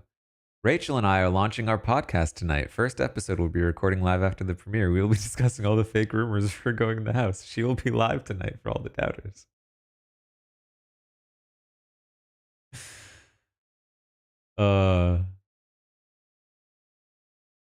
It's kind of, again, like, every bit of my instinct tells me the more that people play into this, the more fake it is. But then the clues themselves, you know? The clues themselves point in a direction. It's like, it's one of those things where, like, you can have a bias from previous experience. What's that, like, XKCD comic where it's like, I think it's about presidents. It's like, no president from this state has ever been elected president until this president. And then it's like, no president has ever been elected from, like, who is this age until this president. And it's like, you can name one of those things for every single president all the way up to, like, modern day.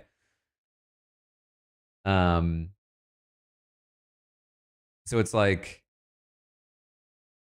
no time that former players have ever been teasing a returning player, it's ever been true, except maybe this time.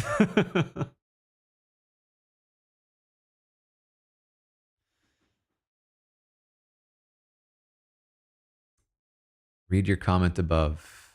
You think the mystery house guest is Evil Dick? Sharon Tharp just came back from Ireland, which is where Evil Dick lives in Ireland. Evil Dick would be wild. It'd be a wild call. That truly would be polarizing. I'll give him that.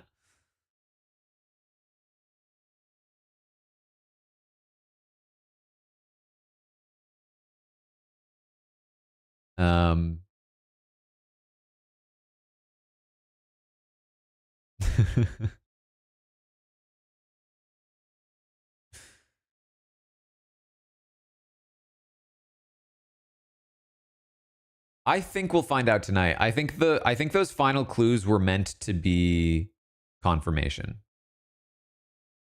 I think that they put those clues out knowing it would confirm, for the most part, who the person was for people who were in the know. And I don't think they would do that if they were planning to cliffhanger and keep it a secret until Sunday.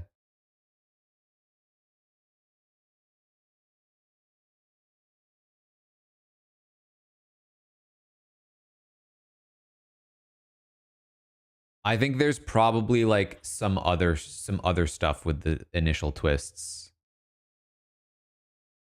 That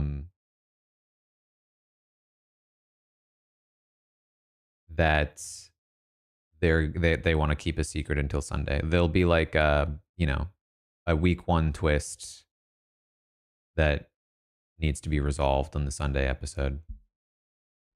Did I see Teeny's tweet about me? No, actually. This is the thing. It's Twitter's so I feel this I've genuinely been frustrated because I'm like, I really want to see all of the cool responses. My stuff, but it's hard to see. Here we go. Oh my god, I don't know if I can read this on stream. it's already making me emotional. I haven't even started reading it.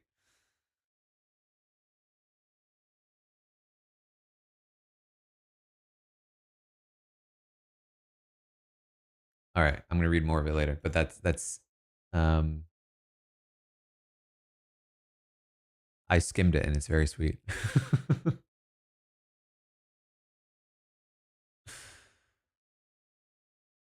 Teeny Chill is their handle.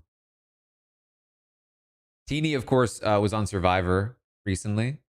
For those that don't know, I actually recognized Teeny because I had like interacted with them like years ago. Like as a like on Twitter, like as a fan, I remembered seeing them. I think they like asked me like how to watch Australian Survivor or something.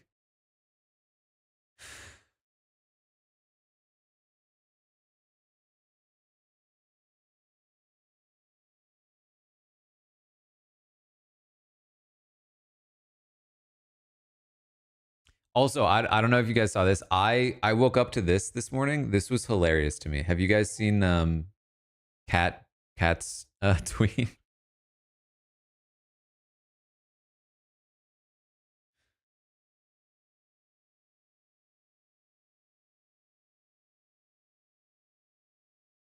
Cat tweeted a text that Taylor sent her saying, "Did you know he uses your podcast as a reference a few times?" with a picture of the citation page that has because I cited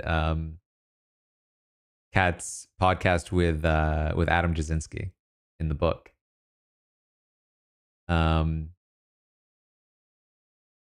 and and this cat just posted those texts and said, "Everyone go buy Taran's book."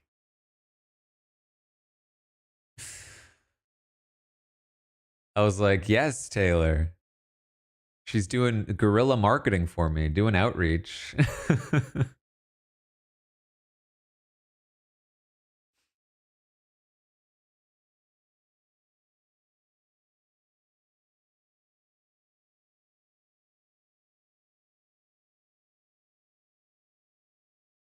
It's also by the way, it's a good podcast. If you haven't listened to Kat's interview with Adam, I do quote it, but like it's for sure worth listening to.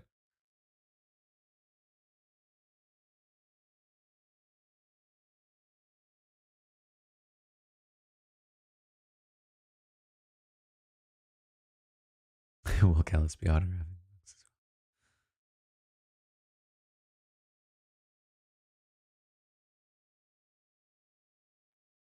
Um, video producer, podcaster, robot, and author.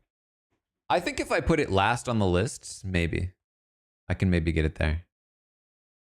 Maybe at some point.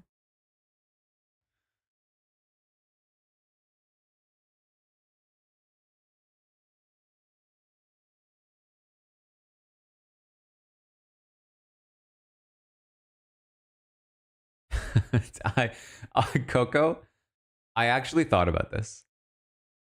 Coco said the sad thing is the book announcement came after the house guests were sequestered, so they're not going to be talking about the book.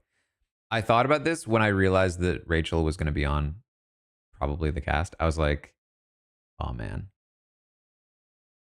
Because like I've been putting it off, like reaching out to people. Like Rachel absolutely would have been one of those people that I would have reached out to be like, hey, can I send you a copy of my book? And I've been kind of just like putting it off because I'm like, oh, it's so awkward. I don't want to ask people to read my book. But I was like, there's plenty of time. I have all summer to talk, to like send it to different people and ask them. Um, and I was like, oh wow, I really should have sent one to Rachel, huh?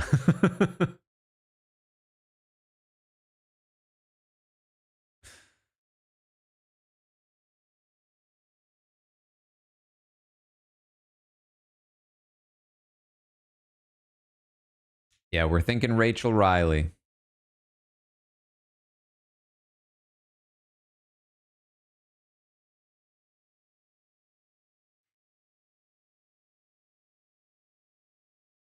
Ben Franklin effect, yeah.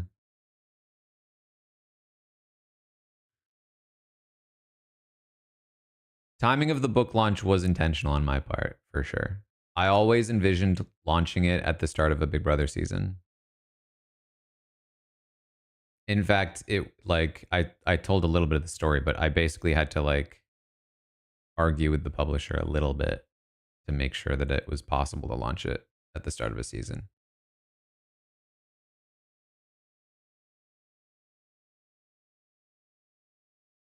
Um, for multiple reasons. One is that like the biggest and most obvious is that by launching it now, I have all summer to be able to talk about it, keep it in people's consciousness, so on and so forth. Um, but then additionally, like start of the season is is like genuinely, it's when everybody's the happiest. The start of the season is when the community comes together in its excitement and everyone's being the friendliest, most excited, happiest that they will ever be all season long. And as the season continues and people dig into their fandoms, they'll start to go to war. They'll start to get mad at each other. And and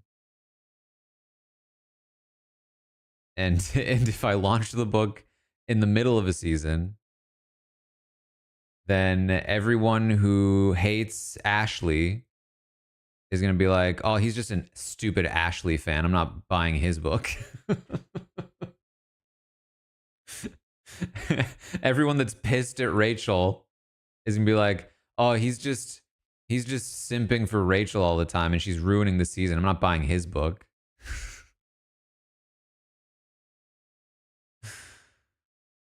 Oh boy.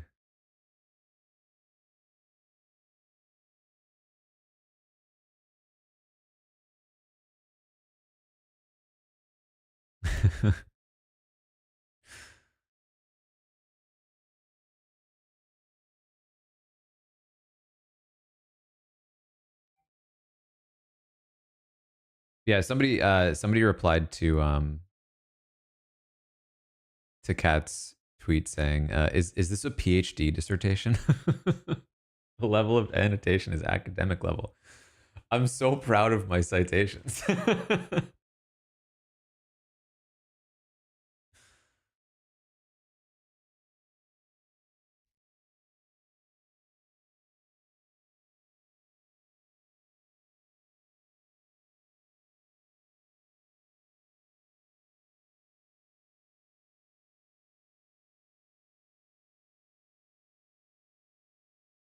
It'll take you a week to decide who you like.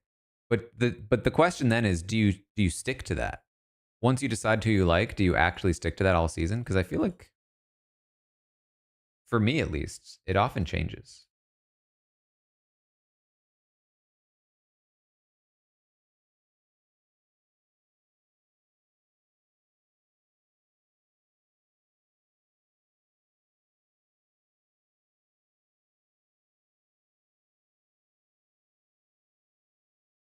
Is it against the rules to have Cliff on? No, absolutely not.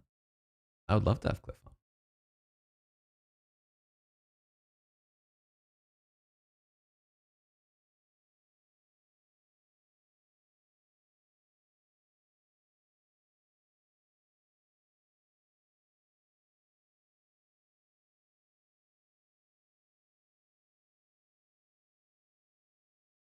I did read that Hannah has known Ashley for a long time.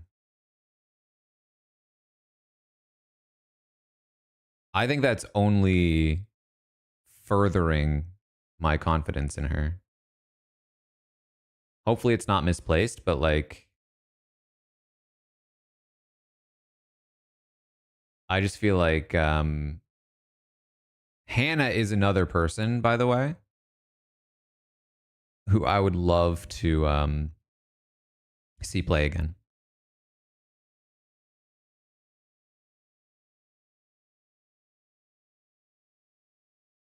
I think that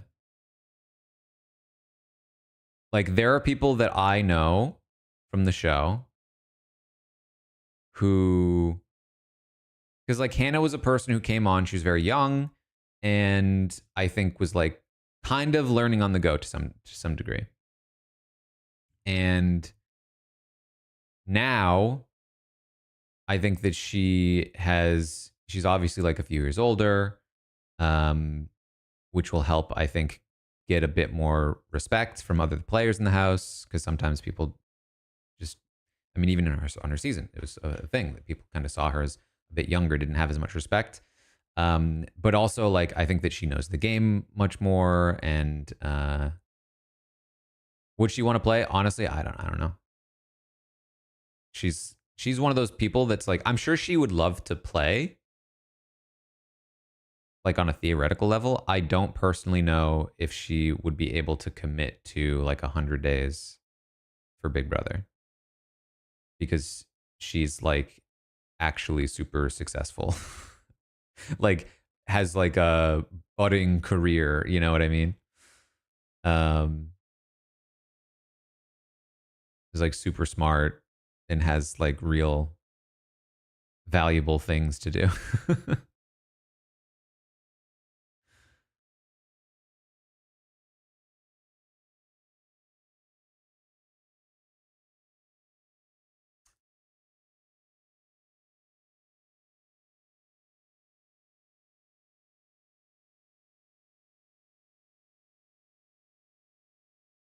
Yeah, Tiffany just got back. Actually, I still need to send Tiffany, because I did talk to Tiffany for the book too.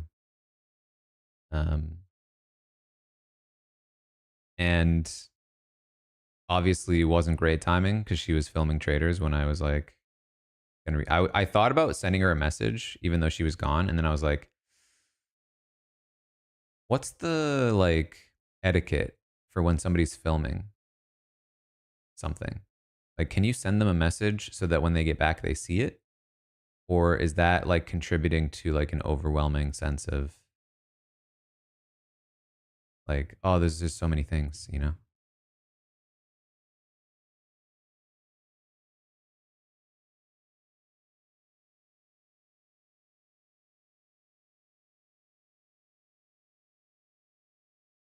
So yeah, and like it might get lost in the shuffle for sure.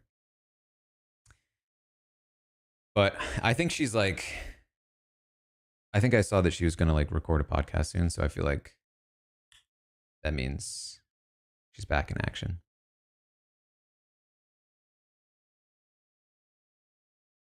How is this a 2 hour stream? What happened? Where did that time go? I was like, I'm gonna explain that I think it's Rachel, and then I'm gonna bounce, and then here we are. You're just so fun to talk to, yeah.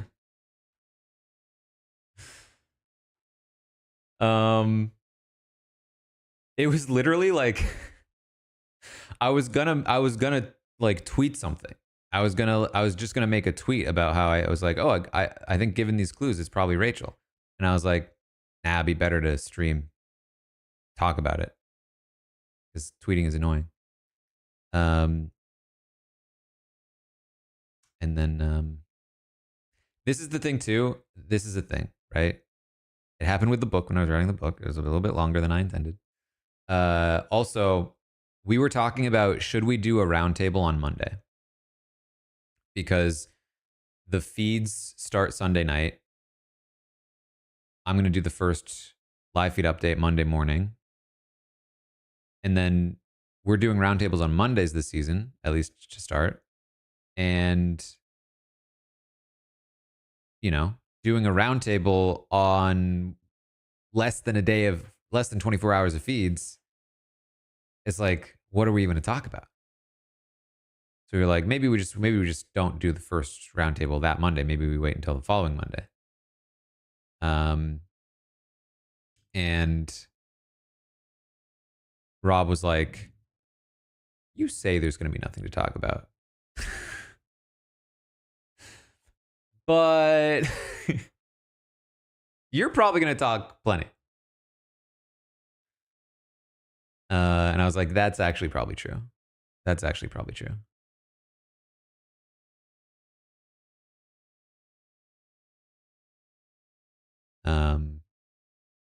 So I think the plan is we are going to do one. We're going to like rate the players, but it'll obviously be pretty like haphazard, you know?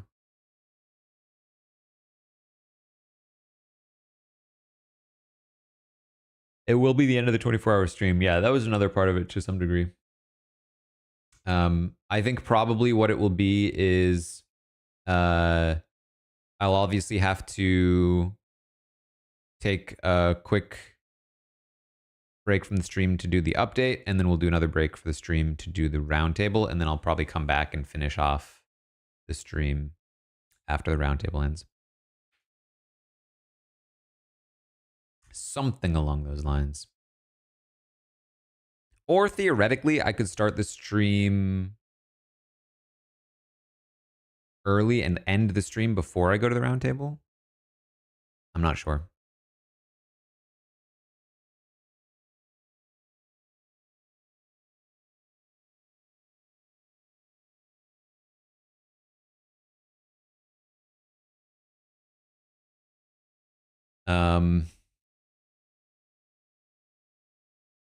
When will I sleep? I will try to get some sleep. I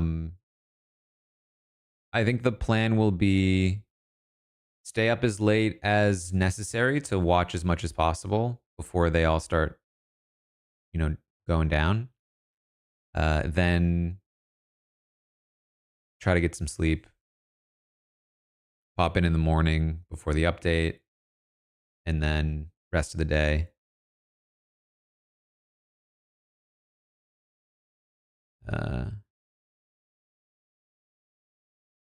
Keep the feeds up.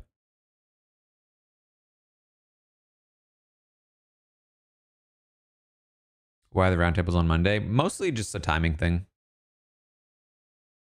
I think Tuesdays are harder for Melissa.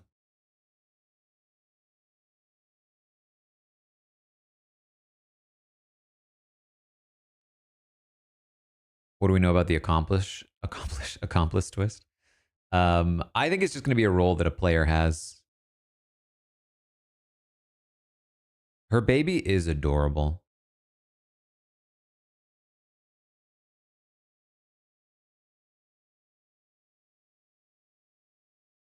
He's so cute.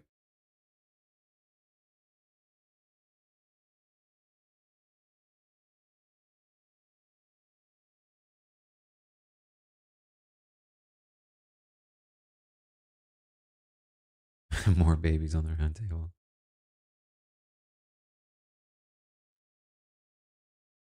I do kind of. I one thing I do like from BB Canada was the bedtime. I do actually like that.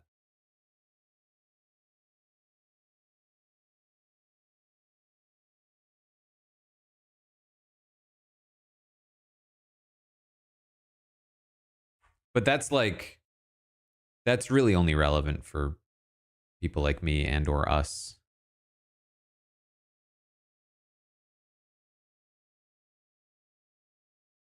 Although I mean theoretically, like it would make it a lot easier for production too, right? So I'm actually kind of surprised they don't have one.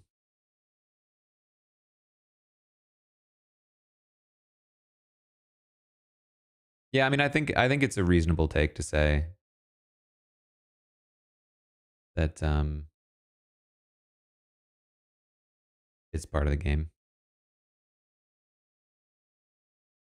I think also probably it wouldn't surprise me if they like the fact that the players are a bit sleep deprived.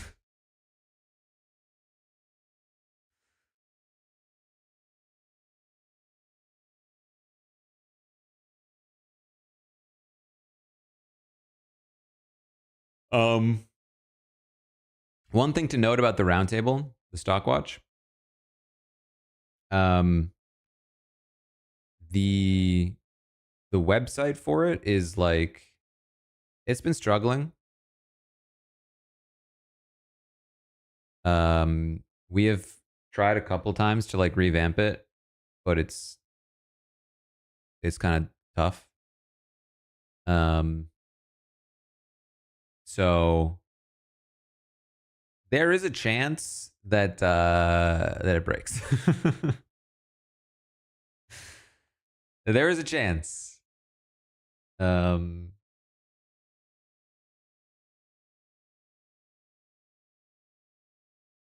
So I guess be prepared. We're gonna try. We're gonna try to use it, but yeah,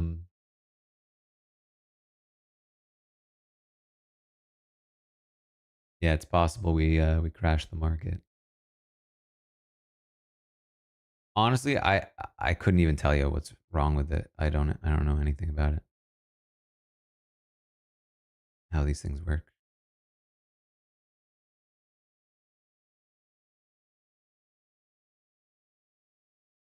The signed pre-orders are the link that's in the chat there. There's a button that says reserve signed copy. If you order it from the book Catapult, it will be signed.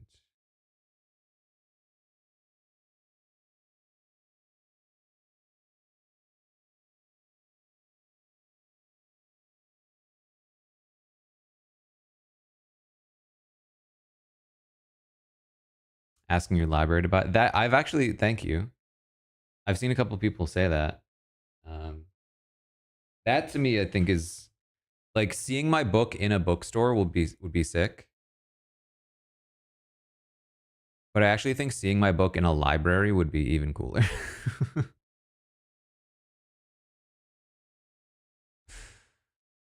um,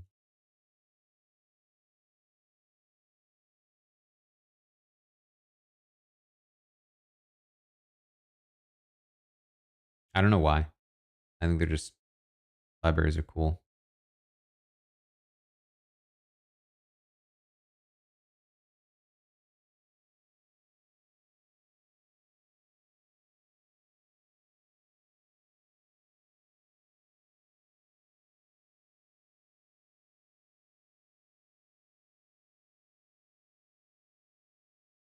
Different color pen for the signed copies. Different color to what though?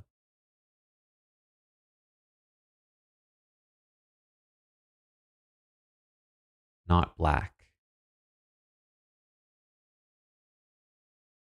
Is that a thing? Should I have like a colored pen?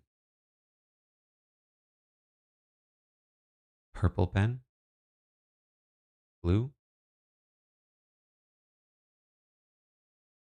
It might be you're kind of right though. Like it might be, since I'm probably going to be signing a bunch of them, it might be cool to bring different colored pens, and then like if one runs out, I start signing with a different color.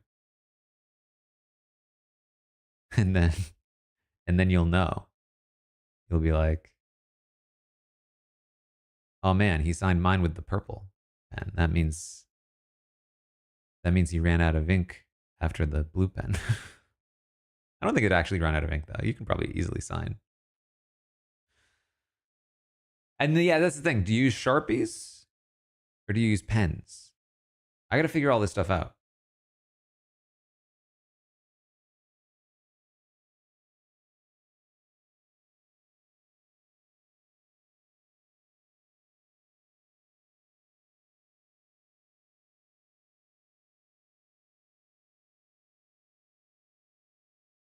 Sharpie, I'm not experienced writing with Sharpies. I think I'd be concerned it's too thick of a line. And yeah, then maybe it might bleed through.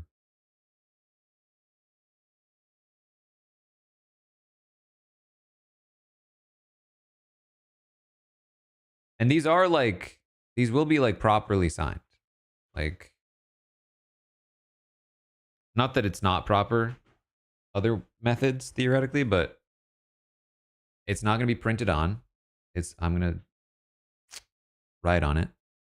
And it's not even going to be, there are other ways that people do this, where they sign a book plate is what they call them. Yeah, if you see like Brandon Sanderson signing, I mean, he has to do it this way. It would be insane for him to do anything else.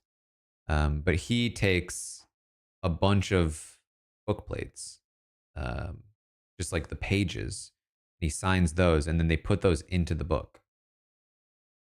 And theoretically, there's not really like a difference between doing that and signing the book itself.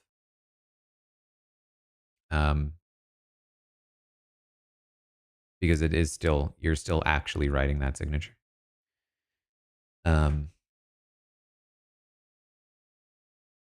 But for some reason, like in my mind, there's like something cool about the person like actually taking the book and signing the whole, like with the whole book. I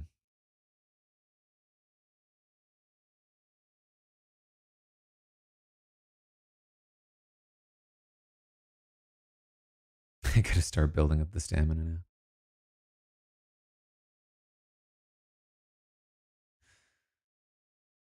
Rachel is reportedly going live with Brendan. I don't know.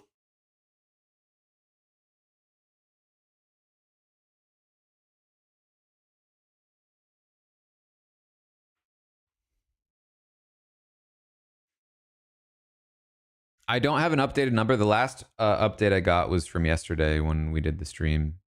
Not yesterday. Tuesday when we did the stream.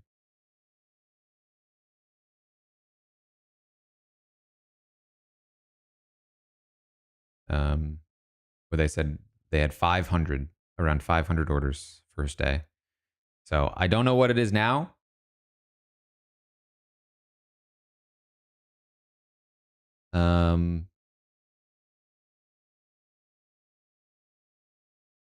It could be double that by now, theoretically. I don't think it will be as, like, I think the first day is going to have the most always.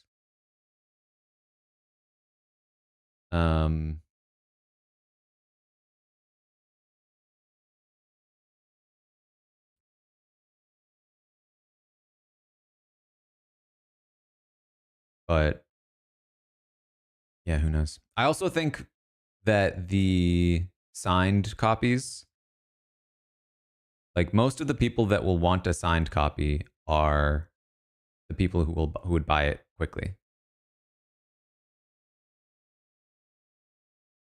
So I expect that number to drop faster than other numbers.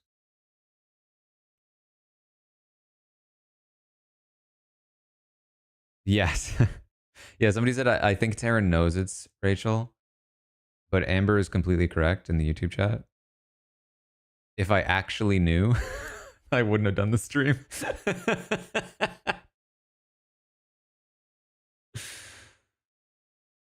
If I actually had any inside knowledge at all about this, about it being Rachel, I would have just stayed quiet. It's the paradox of being a commentator.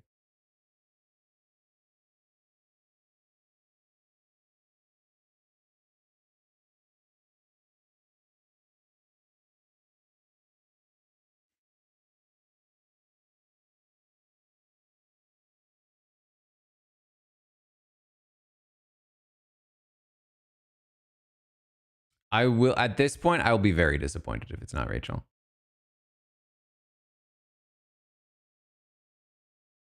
I feel like there are a ton of much worse options. Um,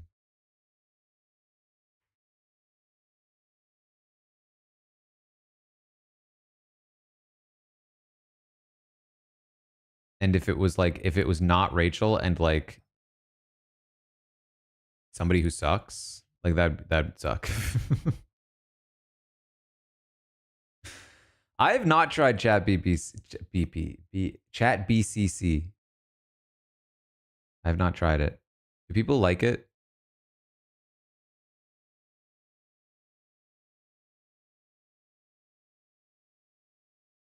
I honestly don't fully understand it.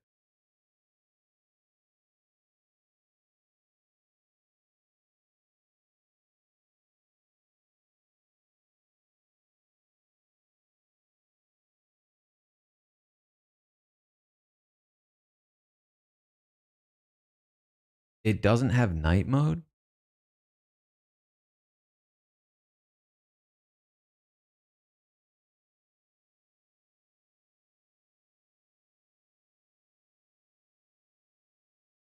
It's like watching other people's group chat and you can comment on it. Here's my problem. I'm terrible at group chats to begin with.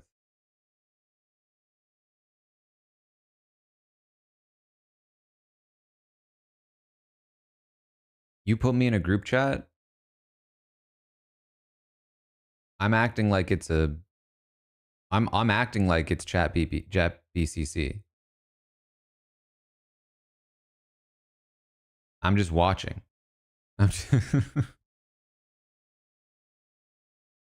Maybe if I see a good opportunity, I'll throw in a little joke. Wait for the little laughing emojis to come in. Be like, my work here is done. I'll see you in a few months.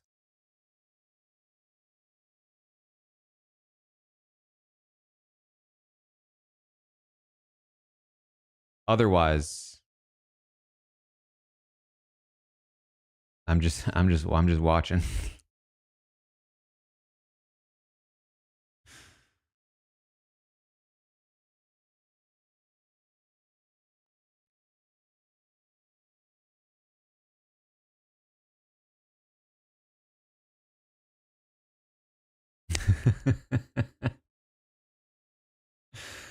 All right, I'm getting pretty hungry. I really need to finish. I need to start my workout.